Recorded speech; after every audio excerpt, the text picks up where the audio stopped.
Medan atau percepatan gravitasi. Medan gravitasi adalah ruang atau area yang dipengaruhi oleh gaya gravitasi di mana besarannya dinyatakan sebagai kuat medan gravitasi atau G.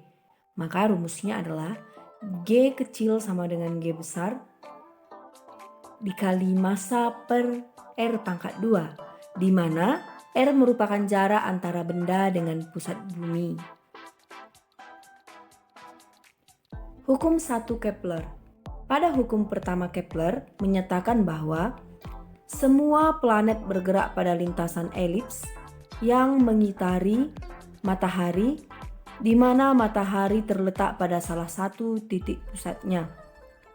Di sini, pada dasarnya hukum ini menjelaskan bahwa lintasan di tata surya berbentuk elips, di mana elips itu memiliki dua titik fokus dan matahari terletak pada salah satu titik fokusnya. Oke, sekarang kita masuk ke Kepler kedua. Hukum Kepler 2. Pada hukum Kepler kedua ini, luas daerah yang disapu oleh garis antara matahari dan planet adalah sama untuk setiap periode waktu yang sama.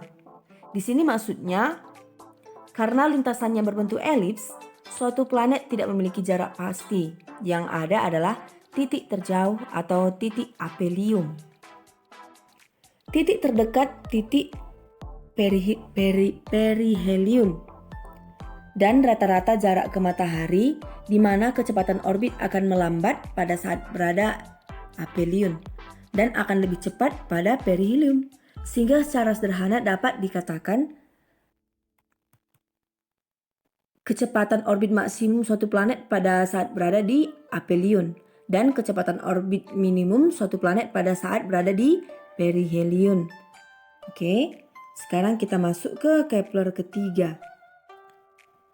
Hukum Kepler ketiga ini menyatakan bahwa kuadrat periode suatu planet sebanding dengan pangkat 3 jarak rata-ratanya dari matahari. Di sini maksudnya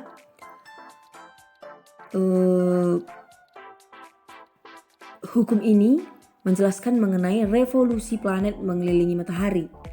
Planet yang letaknya lebih jauh dari matahari akan memiliki periode orbit yang lebih lama. Dan sebaliknya, atau secara sistematis dapat dituliskan sebagai berikut. Oke, ini rumusnya anakku. Periode planet pertama per periode planet kedua pangkat 2 sama dengan jari-jari planet pertama per jari-jari planet kedua pangkat 3.